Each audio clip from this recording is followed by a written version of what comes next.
Good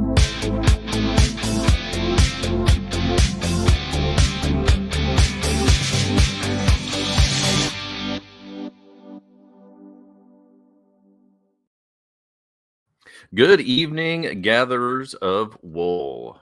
I'm Foggy, your host tonight, and welcome to episode 165 of Wanderings and Wool Gathering. On tonight's episode, we are going to be choosing our favorite foreign songs, that is, songs with foreign lyrics. We are also going to be reviewing 2 EPs this week with super powerful female leads. One band's actually entirely female, and those EPs are from Holy Wars and Plush. I think when you're done listening to us, you're going to want to check those out. If you like what you see in here tonight, subscribe, leave a comment, and feel free to share this with your friends. And special thanks goes out to our sponsor, the Kokomo Lantern, a journalistic endeavor focused upon the simple principles of illuminating the good and eliminating the shadows in our local community. Head on over to kokomolantern.substack.com to sign up and get all of that tasty information. As I said, I'm Foggy. And joining me, as always, is gruff, but/and lovable Metalhead Mundy. Step inside into his mind. It's boy band time. It's Metalhead Mundy. And there he is, like magic. Hello, it's magic. It's magic! I got a high Foggy for my daughter. I see. It's weird that you're on a first name basis with your daughter, but hey, whatever works. You don't call your daughter by her first name? Sometimes. She is doing her capstone master's final project on Bob Dylan. I saw that the other day. She was very excited. Hello, and there's back. A high note. Hello, back. Hello. Well, welcome back, Mr. Mundy, to episode 165. We are cruising right along. We're busting them out. And tonight, we're going to do the normal stuff that we do with our challenge and reviewing, but we're bringing back an oldie but a goodie, which is to try to stump Metalhead Mundy. And we rarely do it. I'm going to guess that we probably won't tonight. And I didn't even throw you a softball. Okay. Well, we'll see how it goes. But I think you'll get it. Yeah, I'm always up for the challenge. It's sometimes when you throw me one, I have to think about it. I feel bad because then you just have dead air while the wheels are turning. So I'll just hum over it. Give me a Jeopardy. Now they would Jeopardy thing. That's probably true. Probably true. Sued for copyright infringement or something. Yeah, something. So. Well, hey, we do have a lot to cover tonight, so we're going to jump right in, and we're going to stump Metalhead Mundy. Yep. As it says right there, stump nice. Mundy. What a beautiful graphic. Yeah, especially that font that I ran out of time and chose quickly. Yeah, whatever. This one tonight is not a Lester Bangs review challenge. This is actually a facts about a band. Choose the band. Okay. So I put this one on as number 1. This could be the killer. You could get it in 1 if you have a little bit of knowledge of the band. So let's find out. You ready? Yep. Deep breath. This band was originally named Sweet Children. Oh, wow. Okay. Sweet Children. That almost suggests to me like it's probably some band that's famous for being heavy. So, because Black Sabbath was once called Earth. So, Judas Priest. Correct. Dang it. They released 2 albums before they hit it big with what everyone thought was their first record. Yeah, that's happened a few times. Early 90s, I'll give you a hint. Early 90s. Released Yes, 2 albums. Okay, so that means it's not Pantera because they had like 4 albums before their first big album that everybody knows. Wow. 2 albums before they hit it big. What everyone thought was their first record. Heart. And who'd you say? Heart. Incorrect. But and I don't know that because there are obviously people out there who knew this, but for the most part, people thought this was the big breakthrough. Man, Sure. they just hit it, So Yeah. Next one. They were called sellouts, and they were barred from returning to the venue that they made popular, and they wrote a song about it. You wrote a song about it. And it was in California. Wow.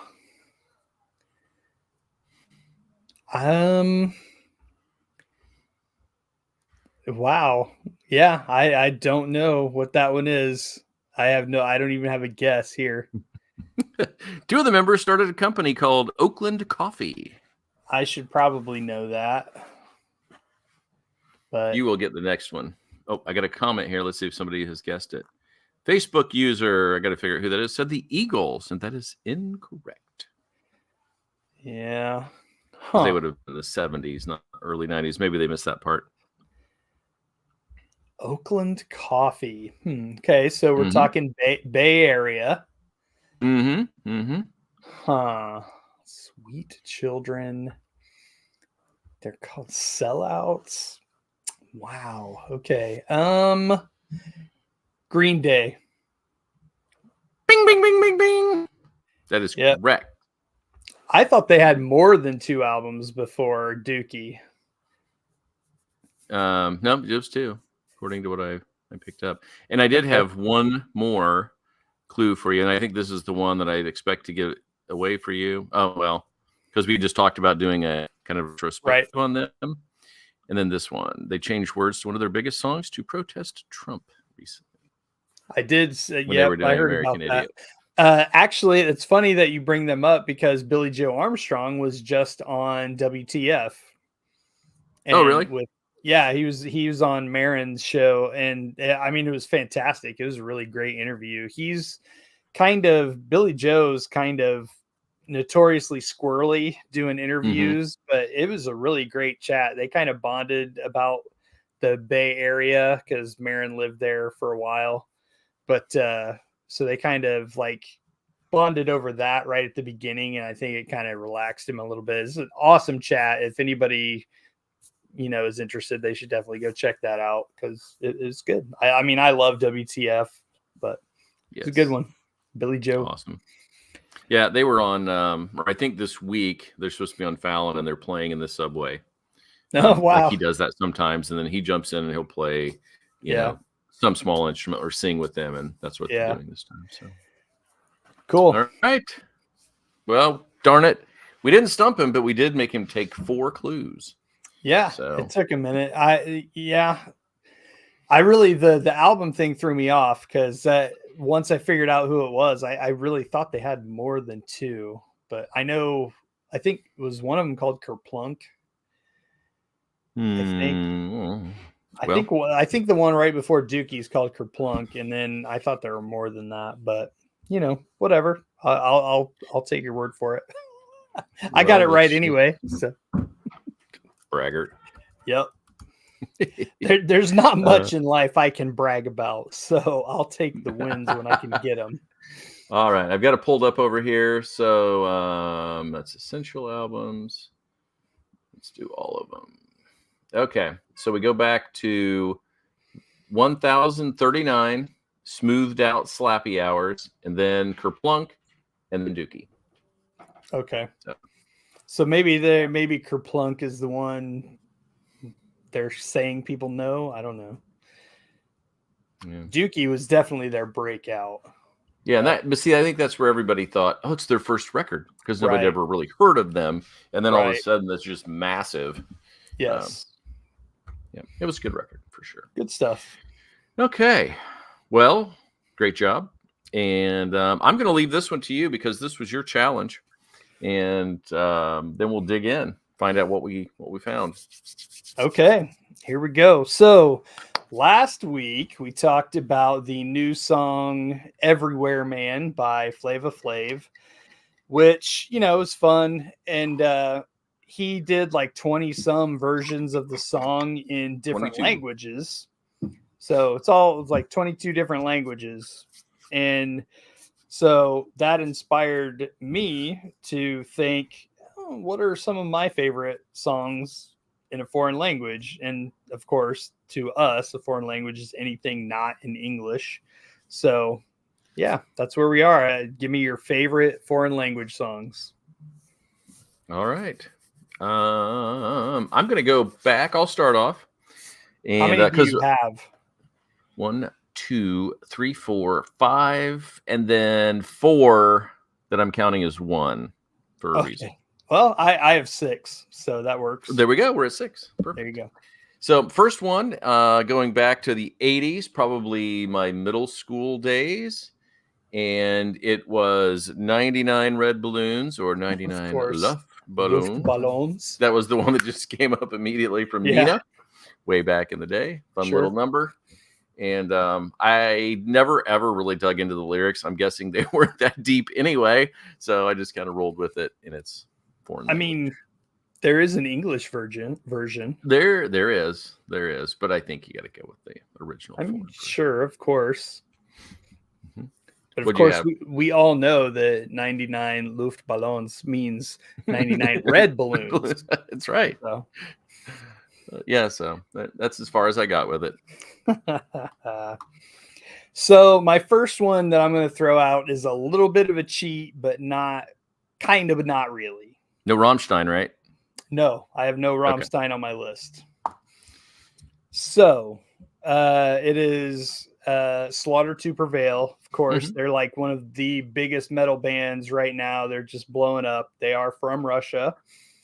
And their song Demolisher has part of the lyrics are in Russian. So not only is Alex, the vocalist, he's, growling and all, you can barely understand him anyway. But on top of that, he's growling in Russian. So there you go. So it's part English, part Russian? Yes. Awesome. All right. Well, I'll have to check that out. What was the name of the song? Demolisher. All right. Well, my next one wasn't really my next one, but I'm going to use it now because it only has 2 lines in French. Oh, okay. But it should count because they're French. Sure. So it's Gojira. Yes. And the song is on the BOTA, which is the Builders of the Atom, which is, you really got to dig in to understand exactly what all that is, because there's a lot of interconnected religion, deep religion from a long time ago. And the lines in French are the Babel of stairs and galleries. It was an infinite palace, referring to the Tower of Babel, which was why we have so many languages around the world today, so to speak. But it's a cool little song. It's short and it's very different from what most people would know of Gojira. Okay. Yeah, Gojira is great. We came about this close to seeing him live. So I will see them. I got to see Flying Whales live one time. I did see them live in 2009 because they opened for Metallica at a show that I went to. That's the one. It was actually, they were in Indianapolis on my birthday. And it was Gojira and Lamb of God opened up for him. But the sound was god awful. It was terrible. So. Oh, really? Yeah, it was rough. So. Facebook user says that 99 Luftballons was a protest song against communist East Germany. That is excellent. Thank you for the comment. There you go. Yes. All right. I'm up, right? You, my friend, are up. So I think for this one, I'm going to throw out, much like 99 Luftballons, there's a song that I absolutely love that is a song that was in English, was translated into a different language. So David Bowie on his album Earthling, which is a fantastic album, he did a song called 7 Years in Tibet. And he also recorded a version of that song in Mandarin. And I like the Mandarin version. I like it better. Something about the lyrics in the Mandarin, he keeps kind of the same cadence, like it didn't really change it up much, but I don't know, it's almost like it flows better or something, but I like the Mandarin version better. That's crazy. It's so good. If anybody has a foreign song, throw it out there. We got a couple of comments, but it'd be nice if somebody would come up with their own choice for tonight. I'm going to put that on the screen for now. Yep. All right, my third, going back to the 80s again, a fun little nugget called Rock Me Amadeus from Falco. Yeah. And there were, again, two versions of this one too, but I'm going with the foreign version, playing by the rules. It's so funny. Great song. So I have a story about that song that is mildly inappropriate. There is an old movie, I think it's called Charm School. I've only seen it like one time, and the comedian Paul Rodriguez was in it. Okay. And there's a part where he's kind of, pretending to be a waiter, and he has like this big turkey on like a covered platter thing on a wheeled cart. And he takes a carrot and does certain things to this turkey to the rhythm of Amadeus, Amadeus, rock me Amadeus. It's so bad, but I've never so bad it came came all the way back around to be awesome again. I've never forgotten it. Oh man, the 80s. Now I put this up on the screen. I have no idea what that is. Me either. We're gonna have to look that up. Whoever put that on there, and it's not saying your name, it says Facebook user for some reason. I'm not sure. If you would please enlighten us as to what that unpronounceable word is. Thank you. At the beginning of it looks like it says something. Somebody said, "Look it up." Yeah. Come on, we're doing a show here. We're trying to do a show. The beginning of it looks like it's something about a prison colony or something. Yeah. Is this Pat? Is this over here at the Kokomo Lantern? Okay. So while you're looking that up, because Oh, jeez. Okay. No, I'll go. So I'll throw another one out there. Back in the early 90s, I kind of fell in love with the band Dead Can Dance. Oh, yeah. It's like nothing I had ever heard at that point. And they have a song on their Into the Labyrinth album, which I think was probably one of their biggest albums. It's from 1993. I think it might be the first song. I don't remember, but it's called Yolunga, and in parentheses it says Spirit Dance, which is actually what Yolunga means. It means spirit dance. Okay. But yeah, it is fantastic. And it is, the language is the Australian Aboriginal people. Gotcha. Yeah. Yeah, Dead Can Dance has they have a real feel about their music.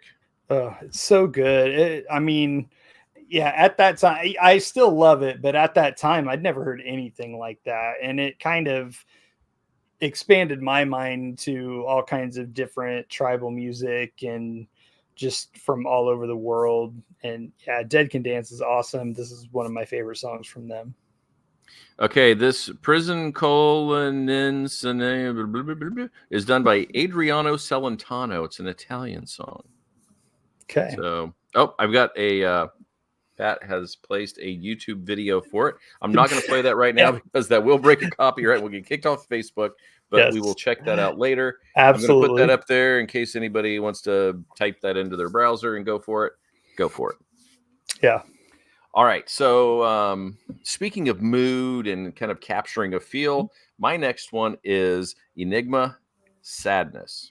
Okay. Which is a great groove, great song if you were trying to go to sleep. It was like that whole record was just put you in that groovy place, and it had just really cool subtle beats. I really dug it, and of course it was in a foreign language as well, in French. So that's another one. Like at the same time, early to mid 90s, they're right in there with Dead Can Dance. Enigma they were huge. They had a song or two that just broke worldwide, and that was I definitely had a couple of their CDs and loved it.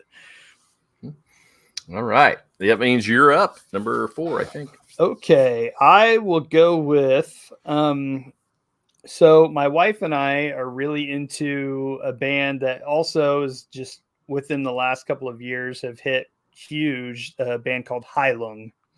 Mm-hmm. And their name means healing, so Heilung. And I think this was kind of their first big song that broke through. It's called Kriegsgalder, I think. But it's off their album Ofnir from 2015. Mm-hmm. And man, honestly, I don't know what language it's in, because they kind of mix all of these early and primitive languages. So I don't really know what language this is in. But Kriegsgalder by Heilung. There's a video. German? No. Swedish or something, maybe Norwegian. Oh, it's Denmark, Norway. Okay. Yeah. They have members from Denmark, Norway, and Germany. Yes, but they mix all different kinds of like early languages. So, and there is a video, and I believe probably a live performance video of that on YouTube. Excellent. Okay. Heilung. Write that down, people. Yep. Or I will write it for you, because I'm sure that a lot of people are not good there. Oh, Rob. Hey, Rob. Thanks for checking in on the show today. Right. My next one. This goes back to my French class back in between 87 and 89, or 86 and 89 probably. And we had the most amazing French teachers at Kokomo High School, and we loved them. We saw them. We delivered gifts to them at Christmas. They were super cool. Nice. But and she would always play us things from French culture and those kind of things. So one of the things that we learned was a song by Claude Francois called Comme d'habitude, which means as usual. If you listen to it, you quickly go, oh my gosh, that is my way. So Paul Anka bought the rights to the song, changed the words, kept the music, and it became Frank Sinatra's signature song. Meaning is completely different. The two are not connected in any way other than it's exactly the same music. So it's like, okay, yeah. So, but it was, you should definitely check it out. I'm going to write it down so you can look it up. But when you hear it, you're going to be like, holy cow, it is that song. And it's a great song, but we got a huge kick out of it when we were in high school. Yeah, that's cool. All right. This is my last one, right? Yeah. No, you're 5th. You should have one more after this. Oh, yeah. You're right. Okay, so I'm going to go with KMFDM here. So KMFDM, when they started, several of the members they're from Germany. Their name, KMFDM, actually is initials of a German phrase, which I'm not even going to attempt to say. Go on, attempt it for the kids on the show. No. Because it's also been rumored to be a couple of different things. So, but anyway, the main guy in KMFDM who is still performing under that name, I think he's the only one left, but his name is Sasha Konietzko. Mm-hmm. And every once in a while, he does stuff in different languages. They've done songs in German, Spanish, Russian, all kinds of cool stuff. So one of their songs that are in German that I love is from their Symbols album from 1997. The song is called Leid Elend, and which means, I looked that up, and Leid Elend, the name means sorrow and misery. So it's a cheerful song. Yes, love it. So, but yeah, so it's pretty awesome. But it's basically, the song is kind of about loving someone so much that your sorrow and your pain becomes mine. So Gotcha. very cool. Nice. I didn't realize that I never had looked into what KMFDM meant, like that was a German thing. So yes. Color me learning. Hey, Pat Muncy said that his favorite foreign band is Caravan Palace. Okay. I had never heard of that. So putting it on the list. Patrick, thank you. All right. My last song is a cheat. I could have picked 18 of them, but I picked 4, my favorite 4. And in honor, I'm wearing my Team 7 shirt tonight. There you go. There you go. So for those of you who watch or have watched Naruto, you know that they change the theme song constantly. And the theme songs are killer. They're so good. And so I picked 4. And they're usually like rock songs, but they're all in Japanese. And then one of them is kind of a little different. But Far Away, which is episodes 26 to 53. Go, episodes 78 to 103. Bluebird, which then goes into Shippuden, which is the next round of shows, is 54 to 77. And then Distance, which is also Shippuden, which is 31 to 53. I love the fact that you don't have the same theme song for 700 episodes. That's pretty cool, It constantly changes, and they're so good. And the fun thing is when you go back and listen to them, you can kind of put yourself back in the place of where the story is. So yeah, it's awesome. Well done. Okay, real fast, we've got an update here. It looks like Patrick Muncy said his song is Techno Swing. Is that Pat or Rob? That is Pat. Okay. I just checked. Well, I saw you asked Rob. So yeah. Cool. All Rob's right. searching the internet right now to think of what in the heck he remembers. So, all right. Your last one. My last one. So in the early and mid 90s, I keep going back to this there's a band called Downset that kind of popped onto the scene, and they are kind of along the lines of a Rage Against the Machine. They've got the heavy music with the, hip hop front man. Very different sound than Rage. I mean, they don't sound exactly the same, but kind of the same idea. Right. Also very socially conscious. They're from LA, talk a lot about, the racial tensions and stuff in LA at that time and all of this. But the singer is Hispanic, and they did a song in Spanish that I absolutely love, that from their Do We Speak a Dead Language album in 96. The song is called Sangre de mis manos, which is blood of my hands. And interesting. It is such a good song. It is outstanding. So are all of their songs sung in Spanish, or is it just this one? Nope, just this one. It's all English, and it's all angry and in your face. And this is no different. It's just he did the lyrics in Spanish. All right. Pat says that this is the what you're talking about right now is the genre for Caravan Palace. The techno swing. Yeah. Yeah. Very. Oh, gotcha. Okay. Techno swing. I don't know that I've heard. Yeah, I don't know that I've heard anything in that genre until I listened to Caravan Palace. Yep. We'll have to check them out. All right. That's what we do. If they ever have a new record, let us know and we'll review it on the show. That was fun. Little trip down memory lane. And do you have a challenge for next week? No, because I issued this one. I know. I was just trying to sneak that through. It's your turn. Dang it. All right, fine. There will be a challenge for next week. We'll post it midweek, see what happens. So check over on the Facebook page for Wanderings and Wool Gathering. And if you're a big Twitter person, you can check me, Foggy's Pal, there. I'll post it there as well.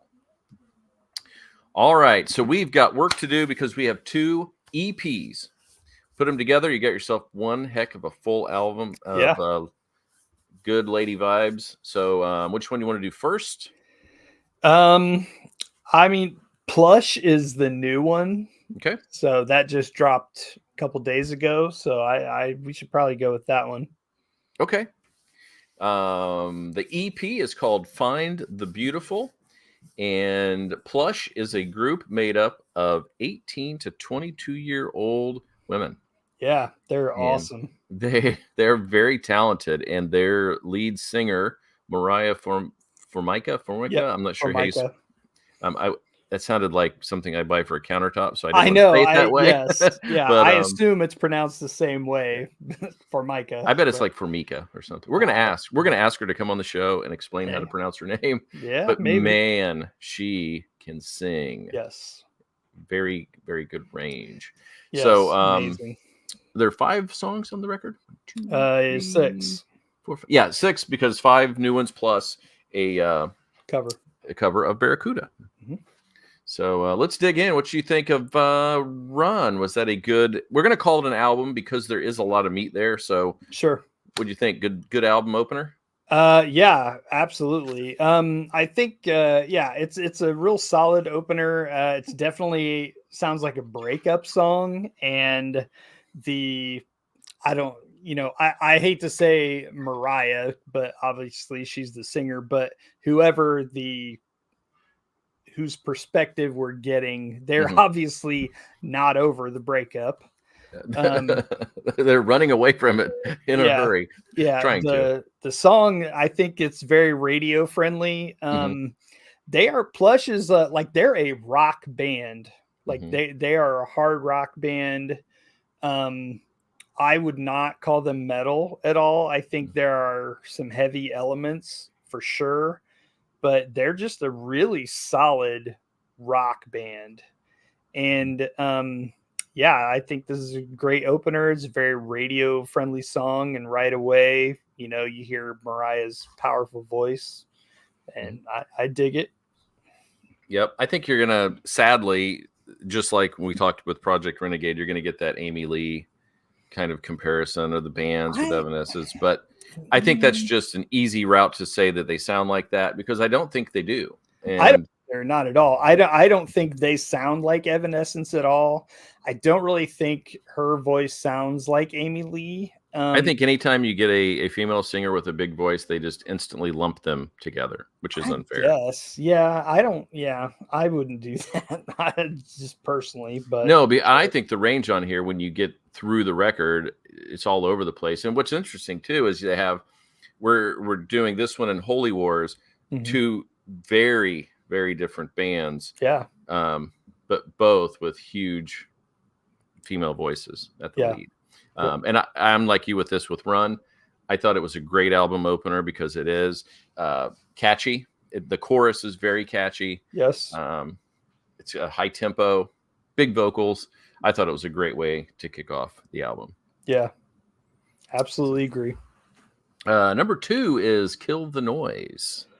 Yeah, so this one, there's some different elements in here. I really kind of like she doesn't need it, but I like the effects they use on Mariah's vocals. And it's not used all the time. Yes, they use it to great effect.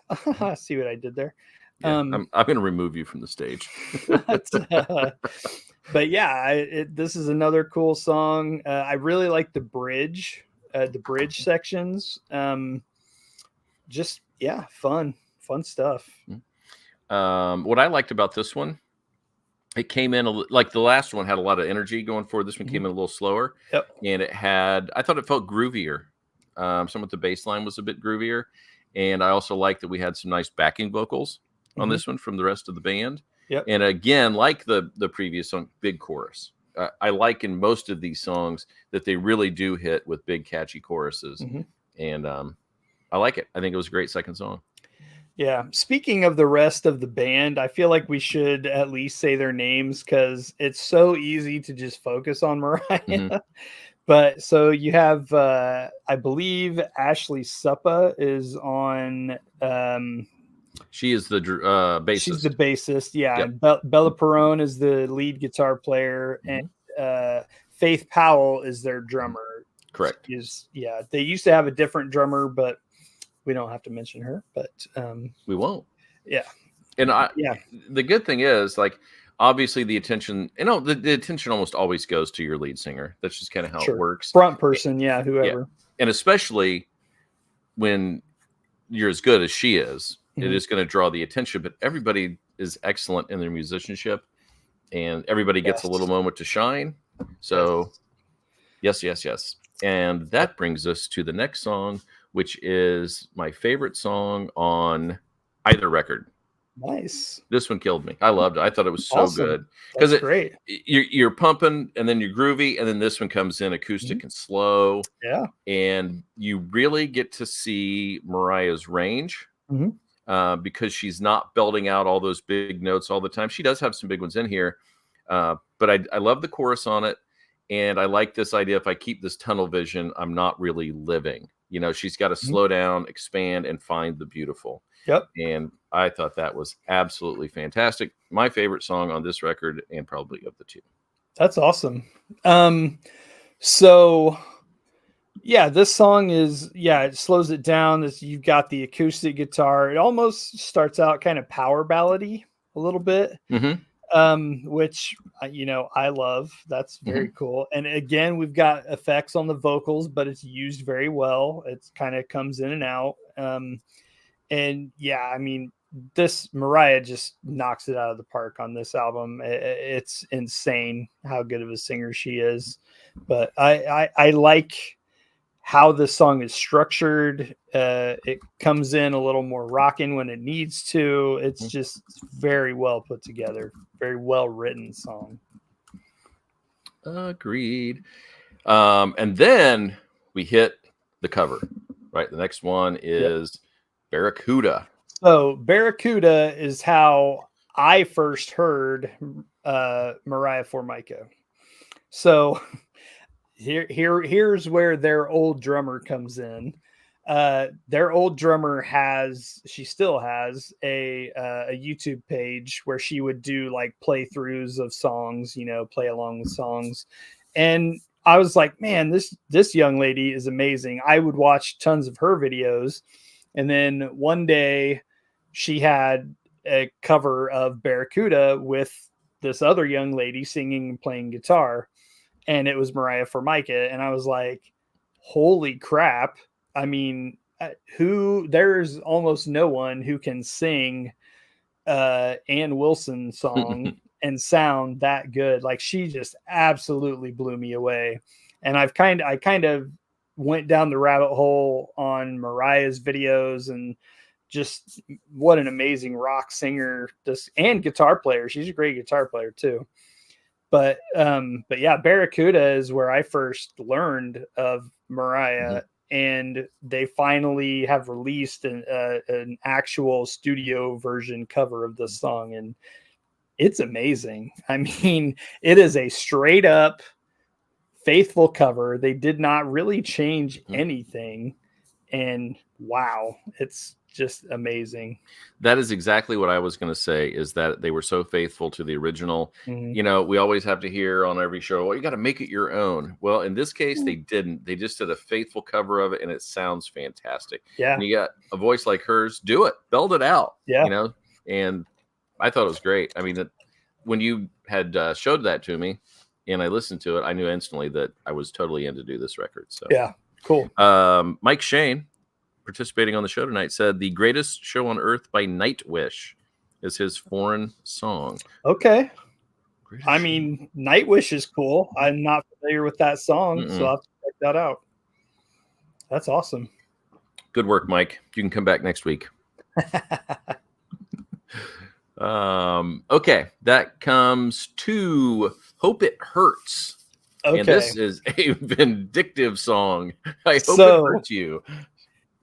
This song, man, when it started, it was just like instant stank face. I was like, ooh, like it is like that riff is nasty. The song is nasty. It is just a heavy FU to somebody that really angered her.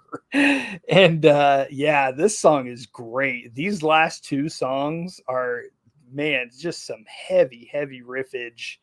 And I'm here for it. I love it. Yeah. And it totally matches the guitar tones, because I mean, she goes after it. I mean, when I say it's vindictive, it is. I mean, she's wanting to stab somebody. It hurts them. And, I thought it was fantastic. and it's so nice when you get a song like Find the Beautiful and then you get this, Yeah. more range, and Yeah. great song. And then that brings us to the last song, which is our album. We're going to call it our album closer, and absolutely a great track to end the record on. And again, heavy guitar groove on this one. And this one almost sounded like a bit of a hype song, had like a boom, boom, clap thing going on. It's like an anthem. Yeah, exactly. Very anthemic. Yes. Powerful, catchy chorus. Yep. Yeah, I thought it was a great way to close out a record. Most of that is what I had written down. Like that riff is just super heavy and awesome. Sounds like a big rock anthem with the structure and how the guitar kind of drops out and the vocals come forward, and this is very much an audience participation song. Yep. You can hear it. I would like think live. You can just see it. So, but man, definitely just grabs your attention and is like, listen to us, So, yeah, good stuff, man. These girls are just amazing, and they're blowing up in a good way. Like they've booked some amazing tours, and they have played with Evanescence. They've toured with Seven Dust. Like they're putting the work in, man, and they're doing great. Awesome. So how would you score it? 1 to 5. What do you give it? Wow. Well, I'd give this I think it's it's a good length because what is here is quality. There's not really, they don't give themselves enough room to kind of waver or fall off at all, really. Sometimes we talk about that little lag in an album between songs 6 and 8, somewhere in there. We usually get that. There is no chance here. There's no filler. We're out. Yep. No, all killer, no filler, man. I would give this probably, I would say 4.25. Easy. I'm just going to go with a 4. But I loved it. And like I said, Find the Beautiful was, I've listened to it quite a few times already. Love it. And I'm probably checking them out. I probably was somewhere around a 4 until those last 2 songs, and I was like, "Oh man, that's good stuff." That slapped him into an extra 0.25. Yeah, definitely. Yeah. Well, I'm glad we covered it because I hadn't heard anything by them, and now I like it. So they have next up. Go ahead. Hold up. They have an album, like a full album that came out in 2021. So if anybody wants to check that out, absolutely do that too. Yeah, because we were preparing too for this week, I have not gone back to look at that yet. I do plan to do that. Just covering 2 different groups in 1 week is a lot. So I felt easier doing Holy Wars because we had Kat on the show. Sure. And we're familiar with them, and this one's also been out for a while. I think this EP came out in like November, but they've been steady rolling out videos for the songs. So they've got videos for most of the songs on here, I think. At least like 3 or 4, and then I think there's maybe a lyric visualizer for one of the songs. So yeah, I want a video for the first one, which is what is that? Less than / greater than. Yeah, it was all of like 22 seconds or something. Yeah, so we can jump right in with that one. It's a true intro to a record. It's just like an re-intro, and then it's got a little techno screaming in the background, kind of soft, and then we kick in with the first song, the real first song, which is Cult Classic, which is also the name of the EP, and great album starter. There's so many of these songs are to describe it, you could, like, to hear someone describe it, you could say it's formulaic, or you could get that impression, but it's not. It is, but they are so good on this EP. I feel like they've gotten heavier as they've come along. Yes, absolutely. Man, there are so many just absolute monster riffs on this album. And some of them take you by surprise because the songs start out a little, like kind of rocking, but kind of like on an electronic tip almost, Yes. almost like an industrial kind of sound. And then those riffs kick in and boom, just like blow your hair back, man. And yeah, it's so great. So many great riffs on this song. Or on this album. Yeah, it's you think about the two. I think Plush is a little cleaner with the guitar sounds because Holy Wars adds texture and things with their electronic edge to it. And then if you look at the lead singers, they both have big, beautiful, booming voices. But Kat has a little more attitude in the way she sings and some of the stuff that she says. Yeah.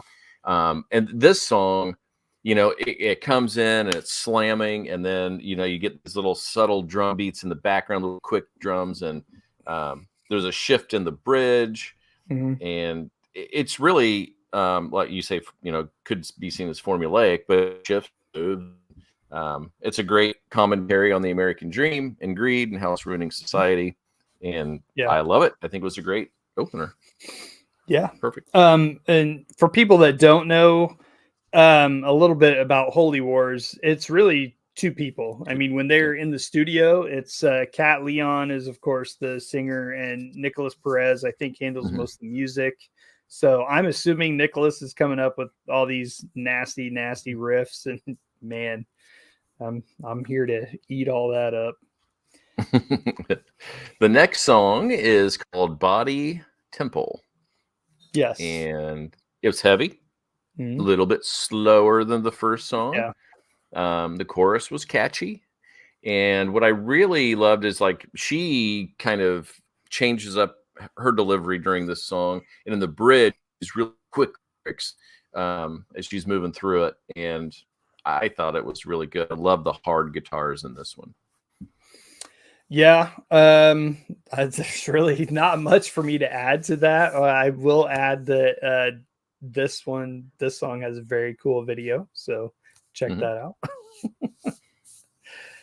Yeah. All right. Next up is Deus Ex Machina. I'll let you go first on this one. I mean, I really don't. I don't have much to say about these other than what I've already said. Like they're so cool. The way they meld the styles, it's almost like there's a little industrial, there's a little metal, there's rock there, and then you have her amazing voice on top of all of it. And it's just more of the same on this one. Yeah, this one there are parts that come in a little bit differently. Because the music is stripped away at times, which is kind of nice because you don't want just a wall of music coming at you all the time. And so they kind of shift there a little bit. There's still this killer flow in the chorus, which I really like. But one thing that I thought was really cool about this song is there's like an element that just makes you feel like it's out of control. And then I read somewhere, I'm sure where that was, but she said the song is manic. And after I wrote that, I was like, yes, that is it. The song just seems like it is completely out of control, which I really like. It feels good. Well, if you think about it too, going along that line, if you're talking about Deus Ex Machina in a story sense, that's kind of when that device would happen, when that would come in, is when things are chaotic, hopeless. What are we going to do now? And then boom, Deus Ex Machina saves the day. Yeah. True. The next one is called Venom with a capital M, and she is spitting venom all over this song. It is a very angry song. It has a slower build, but it is heavy and it is angry. Yeah. This is the one I think they just dropped lyric visualizer for. Was that okay? But yeah, I don't think there's a proper video for this one. But yeah, man, this one's pretty heavy, and Venom I think is an accurate name, gives you an idea of where we're going here, and just good stuff. Solid, super solid. Yes, indeedy. And then it just feels like, because it's an EP, just when you get going, here's the last song. Yep. And it did not outstay its welcome at all. The last song is called Tension Release, and it's about dealing with depression. And this one has a huge chorus, which I love, and it feels very different than the other songs. I feel like kind of different for an album closer, but I loved it, so I didn't care. Yeah. It's not a healthy song when you talk about tension release. I mean, it's dealing with depression, but it's not in a good way. Yeah. But it's a way, I think. Which I think is kind of a cool, I think that's kind of a cool perspective, because it's not, I mean, sometimes, you know, things aren't tied up in pretty bows, and, you know, you have to deal with things, your feelings, your emotions, or actual things happening, and that's beyond your control. So things build up and you have to do something to release that tension, or you know, bad things happen. So, and this is, if I remember correctly, I think this one, I believe this one has a video as well. I think it does. Cool. And I think, I enjoy this song a lot. And like I said, unfortunately this is our album closer, but I would like some more. But I feel like they're on a bit of a creative bender, so I don't think we're gonna have to wait for much more. We're not going to have to wait much longer for more from these guys. Yes, there is an official video that came out 11 days ago. Yeah. For Tension Release. So, and it's a short song. Yeah. Short album, short song. I'm going to say I liked it from beginning to end. There wasn't a stinker in the bunch. And I'm going to go with another 4 out of 5. I'm not sure what they could have done better. Kat's attitude and the way she sings is so good. She is definitely a great front person for a band. Have you seen, well, I mean, obviously you've seen her in the videos, and she's a great, you know, performer and does what she does in the videos. Have you seen live clips of them? I don't know that I have. Look for some of that, because, and it may, I don't even know, honestly, if there are any performance videos out there, but I think there's at least one video that they've done that they like recorded some of their shows, and it has clips from shows. And I mean, I would love to see them, because wow.